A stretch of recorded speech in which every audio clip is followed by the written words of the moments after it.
എല്ലാ വിദ്യാർത്ഥികൾക്കും പുതിയൊരു വീഡിയോയിലേക്ക് സ്വാഗതം. ഈ വർഷത്തെ +1 ഹയർ സെക്കൻഡറി സ്പോട്ട് അലോട്ട്മെൻറ്റ് എന്താണ്, അതുപോലെ തന്നെ വാക്കൻ്റ് സീറ്റ് അഡ്മിഷൻ എന്താണ് എന്നുള്ളതാണ് ഈ ഒരു വീഡിയോയിൽ. അപ്പോൾ ഒരു വിദ്യാർത്ഥി പറഞ്ഞിട്ടുണ്ടായിരുന്നു സ്പോട്ട് അലോട്ട്മെൻറ്റിനെ കുറിച്ച്, അതായത് സ്പോട്ട് അഡ്മിഷനെ കുറിച്ച് ഒരു വീഡിയോ തയ്യാറാക്കണം. എന്താണ് സ്പോട്ട് അഡ്മിഷൻ, ആർക്കൊക്കെ പങ്കെടുക്കാൻ സാധിക്കും എന്നിങ്ങനെ വിദ്യാർത്ഥികൾ ചോദിച്ച ആ ഒരു സംശയങ്ങൾക്കെല്ലാമുള്ള ഉത്തരങ്ങൾ ഈ ഒരു വീഡിയോ വഴി മനസ്സിലാക്കാൻ സാധിക്കുന്നതാണ്. അപ്പോൾ എന്താണ് സ്പോട്ട് അഡ്മിഷൻ, എന്താണ് വേക്കൻ്റ് സീറ്റ് അഡ്മിഷൻ എന്നുള്ള കാര്യം ഈ ഒരു വീഡിയോ വഴി മനസ്സിലാക്കാൻ സാധിക്കുന്നതാണ്.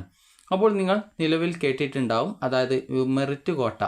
അതായത് മെറിറ്റ് കോട്ട എന്ന് പറയുമ്പോൾ SWS എന്നുള്ള കാൻഡിഡേറ്റ് ലോഗിൻ SWS മുഖേനയാണ് നിങ്ങൾ അപേക്ഷിക്കുന്നത്.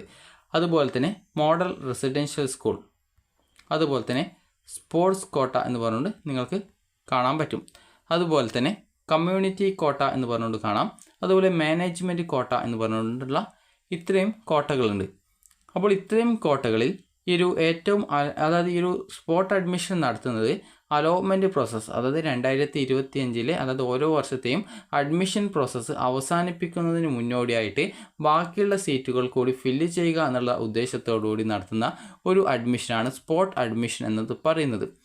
അതുപോലെ തന്നെ വൊക്കേഷണൽ ഹയർ സെക്കൻഡറിയിൽ ഈ ഒരു രീതിയിൽ നടത്തുന്ന അലോട്ട്മെൻറ്റിൻ്റെ പേരാണ് വേക്കൻ്റ് സീറ്റ് അഡ്മിഷൻ എന്ന് പറയുന്നത്. അതായത് വേക്കൻസിയുള്ള സീറ്റ് ഫില്ല് ചെയ്യുക എന്നുള്ള ഉദ്ദേശത്തോടു കൂടി നടത്തുന്ന അലോട്ട്മെൻറ്റാണ് വേക്കൻ്റ് സീറ്റ് അഡ്മിഷൻ എന്ന് പറയുന്നത്. ഹയർ സെക്കൻഡറി വിഭാഗത്തിലാണെങ്കിൽ അത് സ്പോട്ട് അഡ്മിഷൻ എന്നുള്ള പേരിലും, വൊക്കേഷണൽ ഹയർ സെക്കൻഡറിയിലാണെങ്കിൽ അത് വേക്കൻ്റ് സീറ്റ് അഡ്മിഷൻ എന്നുള്ള രീതിയിലുമാണ് നടത്തുക. ഇനി എങ്ങനെയാണ് ഈ ഒരു സ്പോട്ട് അഡ്മിഷനുള്ള അപേക്ഷ സമർപ്പിക്കുന്നത് എന്നുള്ള കാര്യം നമുക്ക് നോക്കാം. അപ്പോൾ ഈ ഒരു ആർക്കൊക്കെയാണ് അപേക്ഷ സമർപ്പിക്കാൻ പറ്റുക എന്നത് നോക്കാം. അപ്പോൾ വിദ്യാർത്ഥികൾ ആദ്യം തന്നെ ശ്രദ്ധിക്കേണ്ടത്, നിങ്ങളോട് നിലവിൽ ഇപ്പോൾ ഈ ഒരു മോഡൽ റെസിഡൻഷ്യൽ സ്കൂൾ, അതുപോലെ തന്നെ സ്പോർട്സ് കോട്ട, അതുപോലെ കമ്മ്യൂണിറ്റി കോട്ട, മാനേജ്മെൻറ്റ് കോട്ട, അതുപോലെ തന്നെ ഈ ഒരു മെറിറ്റ് കോട്ട, അപ്പോൾ എന്നിവിടങ്ങളിലൊക്കെ ഈ ഒരു ഏകദേശം ഒരു നിശ്ചിത തീയതിക്കുള്ളിൽ, അതായത് അലോട്ട്മെൻറ്റ് പ്രോസസ്സ് കംപ്ലീറ്റ് ചെയ്യാനായിട്ട് പോകുന്ന ആ ഒരു അവസരത്തിൽ ഈ ഒരു വിവിധ കോട്ടകളിൽ എത്ര സീറ്റുകൾ വേക്കൻസി ഉണ്ടോ ആ ഒരു എല്ലാവിധ സീറ്റുകളും സ്പോട്ട് അലോട്ട്മെൻറ്റിന് വേണ്ടി മെറിറ്റ് സീറ്റിലേക്ക് കൺവേർട്ട് ചെയ്യും. അങ്ങനെ മെറിറ്റ് സീറ്റിലേക്ക് ഏകദേശം കുറേ സീറ്റുകൾ തന്നെ ഉണ്ടായിരിക്കും. അപ്പോൾ ഇങ്ങനെ മെറിറ്റ് സീറ്റുകളിൽ ബാക്കിയുള്ള സീറ്റുകളിലേക്ക് പ്രവേശനം നടത്തുന്നതിനായിട്ട് സ്പോട്ട് അഡ്മിഷൻ നടത്തും. സ്പോട്ട് അഡ്മിഷൻ എന്ന് പറയുമ്പോൾ ആകെ ഒറ്റൊന്ന് മാത്രമേ ഉണ്ടാവുള്ളൂ, അതായത് ആകെ ഒരു സ്പോട്ട് അഡ്മിഷൻ മാത്രമേ ഉള്ളൂ, ഒന്നിലധികം ഒന്നും ഉണ്ടാവത്തില്ല. അപ്പോൾ ഈ ഒരു സ്പോട്ട് അഡ്മിഷനിൽ എങ്ങനെയാണ് വിദ്യാർത്ഥികൾ പങ്കെടുക്കുന്നത് എന്നുള്ള കാര്യം നമുക്ക് നോക്കാം. അപ്പോൾ ഈ ഒരു സ്പോട്ട് അഡ്മിഷൻ എന്താണ്, ആർക്കൊക്കെ പങ്കെടുക്കാമെന്ന് പറയാം. അതായത് നിങ്ങൾക്ക് ഫസ്റ്റ് അലോട്ട്മെൻറ്റ് ഉണ്ട്, അതുപോലെ സെക്കൻഡ് അലോട്ട്മെൻറ്റ് ഉണ്ട്, തേർഡ് അലോട്ട്മെൻറ്റ് ഉണ്ട്. അതുപോലെ തന്നെ സപ്ലിമെൻ്ററി ഘട്ടം ആണെങ്കിൽ സപ്ലിമെൻ്ററി ഘട്ടത്തിൽ ഏകദേശം ഫസ്റ്റ് സപ്ലിമെൻ്ററി ഉണ്ട്, സെക്കൻഡ് സപ്ലിമെൻ്ററി ഉണ്ട്, ചില സമയങ്ങളിൽ തേർഡ് സപ്ലിമെൻ്ററിയും ഉണ്ടാവാറുണ്ട്.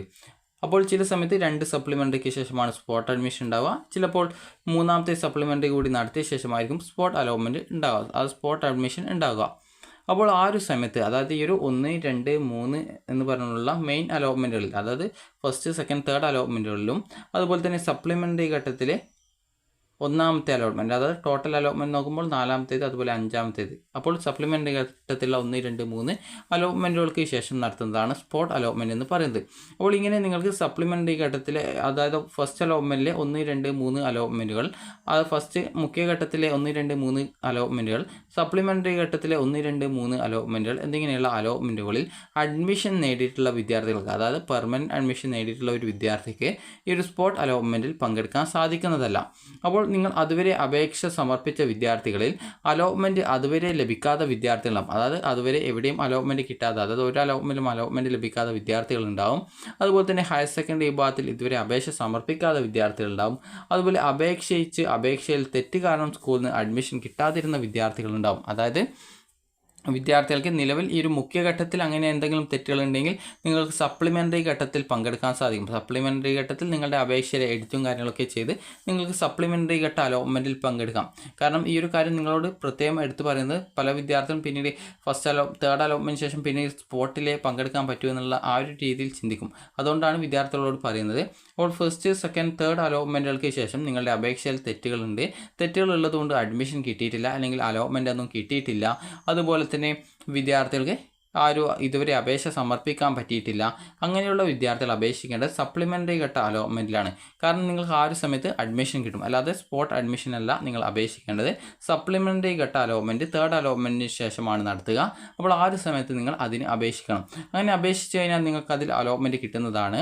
അപ്പോൾ അങ്ങനെ അലോട്ട്മെൻറ്റ് ലഭിച്ചിട്ട്, അതായത് ഈ ഒരു സപ്ലിമെൻ്ററി ഘട്ടത്തിലെ 1-2 അലോട്ട്മെൻറ്റുകൾ കഴിഞ്ഞ ശേഷം ട്രാൻസ്ഫർ ഉണ്ടാകും. ട്രാൻസ്ഫറിന് ശേഷം ഒന്നുകൂടി ചില സമയത്ത് തേർഡ് സപ്ലിമെൻ്ററി അലോട്ട്മെൻറ്റ് കൂടി നടത്തും. അപ്പോൾ അങ്ങനെ നിങ്ങൾക്ക് അതിലും അലോട്ട്മെൻറ്റ് ലഭിച്ചിട്ടില്ല എന്നാണെങ്കിൽ, അതായത് അതുവരെയും അലോട്ട്മെൻറ്റ് ലഭിച്ചിട്ടില്ല, അതുവരെ നിങ്ങൾ അപേക്ഷിച്ചിട്ടില്ല, അങ്ങനെയുള്ള വിദ്യാർത്ഥികൾക്ക് ഈ ഒരു സ്പോട്ട് അലോട്ട്മെൻറ്റിൽ പങ്കെടുക്കാൻ സാധിക്കും.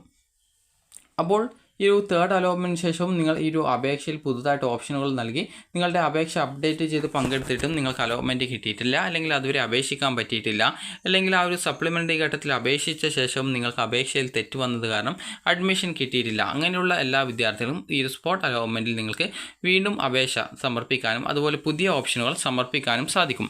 പുതിയ ഓപ്ഷനുകൾ എങ്ങനെയാണ് സമർപ്പിക്കുക എന്ന് ചോദിച്ചു കഴിഞ്ഞാൽ, HSCAP വെബ്സൈറ്റിൽ സ്കൂൾ വൈസ് വേക്കൻസി ലിസ്റ്റ് പ്രസിദ്ധീകരിക്കും. അപ്പോൾ ആ ഒരു വേക്കൻസി നിങ്ങൾ പരിശോധിക്കുക. അതായത് നിങ്ങൾക്ക് നിങ്ങളുടെ ജില്ല സെലക്ട് ചെയ്ത് കൊടുത്തു കഴിഞ്ഞാൽ ഓരോ സ്കൂളിലെയും ഓരോ കാറ്റഗറി വിഭാഗത്തിലും എത്ര വീതം സീറ്റ് വേക്കൻസി ഉണ്ട് എന്ന് മനസ്സിലാക്കാൻ പറ്റും. അതായത് SC ST വിഭാഗത്തിൽ, അതുപോലെ EWS, അതുപോലെ തന്നെ മുസ്ലിം കാറ്റഗറി, അതുപോലെ തന്നെ ജനറൽ വിഭാഗം, അതുപോലെ തന്നെ OEC കാറ്റഗറി, ഇങ്ങനെ പല വിഭാഗത്തിലും ഉണ്ടാവും. അതായത് നിങ്ങൾക്ക് പല റിസർവേഷൻ വിഭാഗങ്ങളുണ്ട്. അങ്ങനെ പല റിസർവേഷൻ വിഭാഗത്തിലും ജനറൽ വിഭാഗത്തിലൊക്കെ വേക്കൻസികൾ കാണാൻ പറ്റും. അപ്പോൾ നിങ്ങൾക്ക് അതിൽ അപേക്ഷിക്കാൻ പറ്റുക നിങ്ങളുടെ കാറ്റഗറി ഏതിലാണ് വേക്കൻസി ഉള്ളത്, അതുപോലെ ജനറൽ കാറ്റഗറിയിൽ ഏതൊക്കെ സ്കൂളുകളിൽ ഏതൊക്കെ കോഴ്സുകൾക്കാണ് വേക്കൻസി ഉള്ളത്, അതിൽ നിങ്ങൾക്ക് താല്പര്യമുള്ള സ്കൂളുകളിലേക്കും കോഴ്സുകൾക്കൊക്കെ നിങ്ങൾക്ക് ഓപ്ഷനുകൾ സ്പോട്ട് അഡ്മിഷനായിട്ട് നൽകാനായിട്ട് സാധിക്കും. ഇങ്ങനെ സ്പോട്ട് അഡ്മിഷനായിട്ട് വിദ്യാർത്ഥികൾ നൽകുന്ന ഓപ്ഷനുകൾ പരിഗണിച്ചുകൊണ്ട് ഒരു റാങ്ക് ലിസ്റ്റ് വെബ്സൈറ്റിൽ പ്രസിദ്ധീകരിക്കും. റാങ്ക് ലിസ്റ്റ് എന്ന് പറയുമ്പോൾ ഈ ഒരു സ്പോട്ട് അഡ്മിഷൻ നടക്കുന്ന ദിവസത്തിൻ്റെ അന്നത്തെ രാവിലെ തന്നെയാണ് ഈ ഒരു റാങ്ക് ലിസ്റ്റും പ്രസിദ്ധീകരിക്കുക. അപ്പോൾ അന്നത്തെ ദിവസം നിങ്ങൾ ഉച്ചയ്ക്ക് 12 മണിക്ക് മുമ്പായിട്ട് നിങ്ങൾ ആദ്യം തന്നെ ഈ ഒരു റാങ്ക് ലിസ്റ്റ് പരിശോധിക്കണം. റാങ്ക് ലിസ്റ്റ് പരിശോധിച്ച സമയത്ത് നിങ്ങൾക്ക് എവിടെയാണോ അഡ്മിഷൻ കിട്ടാൻ സാധ്യത, അപ്പോൾ ആ ഒരു സ്കൂളിൽ നിങ്ങൾ ഡോക്യുമെൻറ്റ്സും എടുത്തുകൊണ്ട് നിങ്ങളുടെ പാരൻറ്റിനെ കൂട്ടിയിട്ട് പോയിട്ട് നിങ്ങൾക്ക് പങ്കെടുക്കാവുന്നതാണ്. അതുപോലെ തന്നെ നിങ്ങൾ ശ്രദ്ധിക്കേണ്ടത്, ഒരു സ്കൂളിൽ, അതായത് നിങ്ങൾക്കിപ്പോൾ 2 സ്കൂളിൽ അഡ്മിഷൻ കിട്ടാൻ സാധ്യതയുണ്ടെങ്കിൽ നിങ്ങൾക്ക് വേണമെങ്കിൽ ഒരു സ്കൂളിൽ നിങ്ങൾക്ക് പോകാവുന്നതും മറ്റൊരു സ്കൂളിൽ നിങ്ങളുടെ പാരൻസിനെയോ മറ്റോ അയച്ചുകൊണ്ട് നിങ്ങൾക്ക് അതിൽ പങ്കെടുക്കാൻ സാധിക്കുന്നതായിരിക്കും. അപ്പോൾ വിദ്യാർത്ഥികൾക്ക് ഇപ്പോൾ ഒരു ഉദാഹരണം പറയുകയാണെങ്കിൽ, ഇപ്പോൾ നിങ്ങൾ ഈ ഒരു സ്പോട്ട് അഡ്മിഷൻ ഓപ്ഷൻ കൊടുത്തു എന്ന് വിചാരിക്കാം. അപ്പോൾ എന്ന സ്കൂളിൽ അതായത് നിങ്ങളിപ്പോൾ ബയോളജി സയൻസാണ് കൊടുത്തതെന്ന് വിചാരിക്കുക. അപ്പോൾ നിങ്ങൾ ആദ്യം തന്നെ ഓരോ സ്കൂളിലെയും റാങ്ക് ലിസ്റ്റ് പ്രസിദ്ധീകരിക്കുന്ന സമയത്ത് നിങ്ങളുടെ റാങ്ക് എത്രയാണെന്ന് നോക്കുക. അപ്പോൾ ഞാനിപ്പോൾ ബയോളജി സയൻസാണ് കൊടുത്തത്, അതുപോലെ തന്നെ B എന്ന സ്കൂളിൽ ഞാൻ ഒരു കമ്പ്യൂട്ടർ സയൻസാണ് കൊടുത്തത്, C എന്ന സ്കൂളിൽ ഞാൻ കൊമേഴ്സാണ് കൊടുത്തതെന്ന് വിചാരിക്കാം. അതുപോലെ എൻ്റെ കാറ്റഗറിയും ജനറൽ കാറ്റഗറിയിലുമാണ് ഞാൻ ഓപ്ഷൻ കൊടുത്തതെന്ന് വിചാരിക്കാം. അപ്പോൾ അങ്ങനെയെങ്കിൽ അടുത്ത ദിവസം റാങ്ക് ലിസ്റ്റ് പ്രസിദ്ധീകരിക്കുന്ന സമയത്ത് ഈ ഒരു A എന്ന സ്കൂളിൽ ബയോളജി സയൻസിന് ടോട്ടലായിട്ട് 5 വേക്കൻസി ഉണ്ട് എന്ന് വിചാരിക്കാം. അപ്പോൾ ഈ ഒരു A എന്ന സ്കൂളിൽ 5 വേക്കൻസി ഉണ്ട്. അപ്പോൾ നിങ്ങളുടെ റാങ്ക് നോക്കുന്ന സമയത്ത്, അതായത് റാങ്ക് ലിസ്റ്റിൽ നിങ്ങളുടെ സ്ഥാനം എന്ന് പറയുന്നത് A എന്ന ആ ഒരു സ്കൂളിലെ ഈ ഒരു ബയോളജി എന്നുള്ള ആ ഒരു കോഴ്സിന് നിങ്ങളുടെ സ്ഥാനം എന്ന് പറയുന്നത് 3-ാമതാണെന്ന് വിചാരിക്കുക. അതുപോലെ തന്നെ B എന്ന സ്കൂളിൽ കമ്പ്യൂട്ടർ സയൻസിന് 10 വേക്കൻസി ഉണ്ട്. എന്നാൽ നിങ്ങളുടെ റാങ്ക് എന്ന് പറയുന്നത് ഒരു 15 വിചാരിക്കുക. അതുപോലെ തന്നെ C എന്ന സ്കൂളിൽ കൊമേഴ്സിന് നിങ്ങൾക്ക് അവിടെ വേക്കൻസി 5 എണ്ണമുണ്ട്. എന്നാൽ നിങ്ങളുടെ റാങ്ക് ഒരു 10 വിചാരിക്കുക. അപ്പോൾ ഇവിടെ നോക്കുന്ന സമയത്ത് നിങ്ങൾക്ക് ഈ ഒരു ആദ്യത്തെ സ്കൂളിൽ 5 വേക്കൻസി ഉണ്ട്, അവിടെ 3-ാമതായിട്ടാണ് നിങ്ങളുടെ സ്ഥാനമുള്ളത്.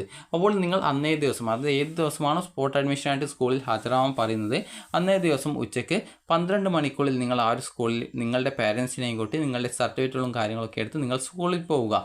സ്കൂളിൽ 12 മണിക്ക് മുമ്പ് എന്ന് പറയുമ്പോൾ നിങ്ങളൊരു 11 മണിക്കേക്ക് എത്തണം. കാരണം ബസ്സും കാര്യങ്ങളൊക്കെ കിട്ടാതെ ചിലപ്പോൾ ലേറ്റ് ആയി കഴിഞ്ഞാൽ പിന്നീട് സ്കൂളിൽ ആ റാങ്ക് ലിസ്റ്റിലേക്ക് നിങ്ങളെ പരിഗണിക്കുന്നതല്ല. അപ്പോൾ നിങ്ങൾ സ്കൂളിൽ പോയി കഴിഞ്ഞ പാടും നിങ്ങളുടെ പേര് രജിസ്ട്രേഷൻ ചെയ്യണം. അതായത് പേര് രജിസ്ട്രേഷൻ ചെയ്ത് കഴിഞ്ഞാൽ മാത്രമാണ് ആ ഒരു അതായത് നിങ്ങളുടെ പേര് രജിസ്ട്രേഷൻ ചെയ്യണം. ഇങ്ങനെ സ്കൂളിൽ വന്നിട്ട് അന്നേ ദിവസം 12 മണിക്കുള്ളിൽ പേര് രജിസ്ട്രേഷൻ ചെയ്ത്, അതായത് നിങ്ങൾക്ക് എവിടെയാണോ അഡ്മിഷൻ കിട്ടാൻ സാധ്യത കൂടുതൽ ആ ഒരു സ്കൂളിൽ നിങ്ങൾ പോയിട്ട് നിങ്ങളുടെ പേര് രജിസ്ട്രേഷൻ ചെയ്തുകൊണ്ട് നിങ്ങൾക്ക് അതിൽ ആ ഒരു സ്കൂളിൽ അന്നേ ദിവസം ഉച്ചയ്ക്ക് 12 മണി വരെ വന്നിട്ടുള്ള എല്ലാ വിദ്യാർത്ഥികളെയും അതിൽ പേര് ചേർക്കും. അപ്പോൾ അതിനുശേഷം അതിൽ നിന്നും എത്രത്തോളം വേക്കൻസി ഉണ്ട് എന്നുള്ളതനുസരിച്ച് വിദ്യാർത്ഥികൾക്ക് അഡ്മിഷൻ നൽകുകയാണ് ചെയ്യുക.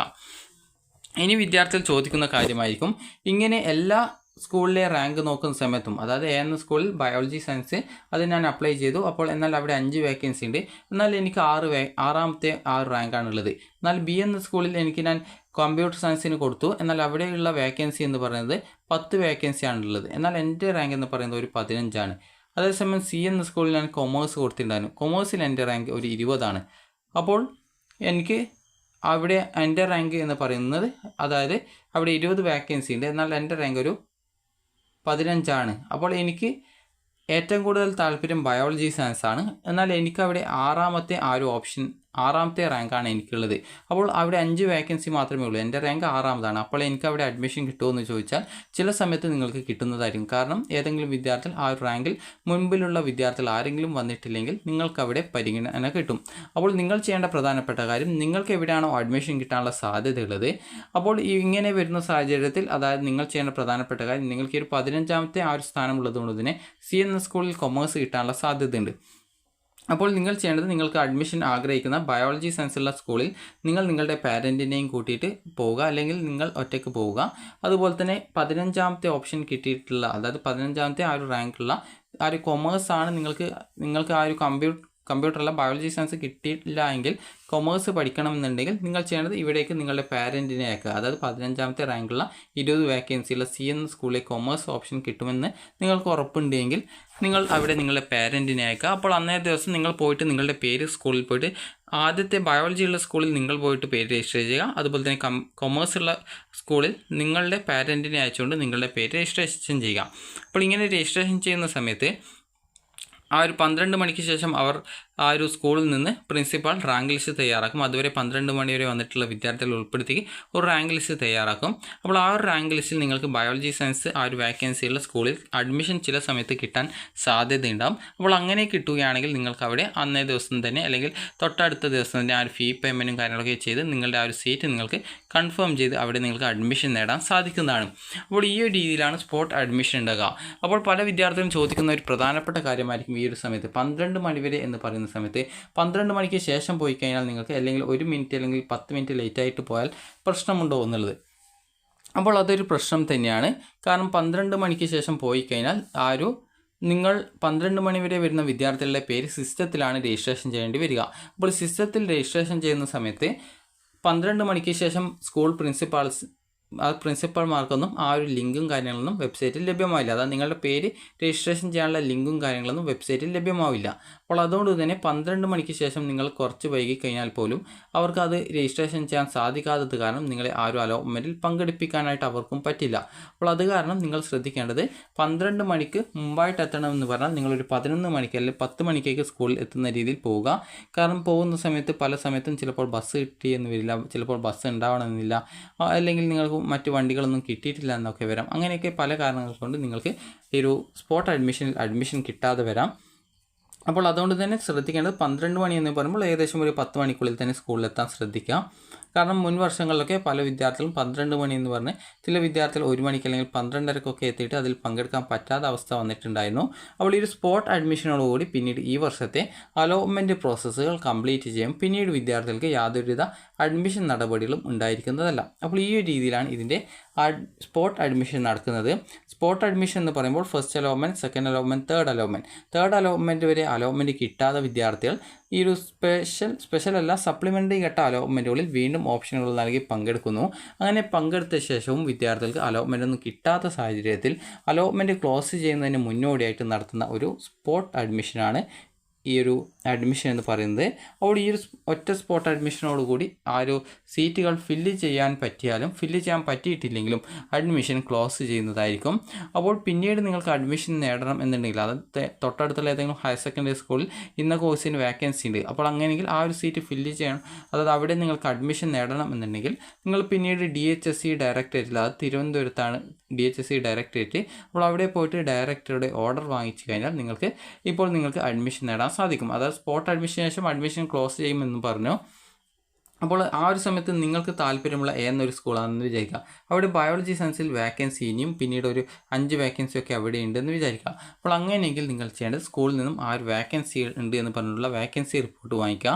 വേക്കൻസി റിപ്പോർട്ട് വാങ്ങിച്ചിട്ട് നിങ്ങൾക്ക് തിരുവനന്തപുരത്ത് ഒരു ഡയറക്ടർ ജനറൽ ഓഫ് എഡ്യൂക്കേഷൻ്റെ ഓഫീസ് ഉണ്ട്. അപ്പോൾ അവിടെ പോയിട്ട് ഈ ഒരു DHSCയുടെ ഡയറക്ടറേറ്റിൽ പോയിക്കൊണ്ട് അവിടുത്തെ ഡയറക്ടറെ കണ്ട് അവിടെ വാക്കൻസി ഉണ്ട്, അതുപോലെ അവിടെ സീറ്റ് വാക്കൻസി ഉള്ളതുകൊണ്ട് അഡ്മിഷൻ തരണം എന്ന് പറഞ്ഞു കഴിഞ്ഞാൽ അത് പറഞ്ഞുകൊണ്ട് നിങ്ങളൊരു അപേക്ഷ കൊടുത്തു കഴിഞ്ഞാൽ നിങ്ങൾക്ക് അവിടെ ആ ഒരു സീറ്റിലേക്ക് നിങ്ങൾക്ക് അഡ്മിഷൻ ലഭിക്കുന്നതായിരിക്കും. ഈ ഒരു രീതിയിലാണ് പിന്നീട് സ്പോട്ട് അഡ്മിഷന് ശേഷമുള്ള വാക്കൻസിയിലേക്ക് പ്രവേശനം നേടാൻ സാധിക്കുന്നത്. അപ്പോൾ വിദ്യാർത്ഥികൾക്ക് ഈ ഒരു വീഡിയോ ഉപകാരപ്രദമായിട്ടുണ്ടെങ്കിൽ ലൈക്ക് ചെയ്യുക, ഷെയർ ചെയ്യുക. Thank you for watching.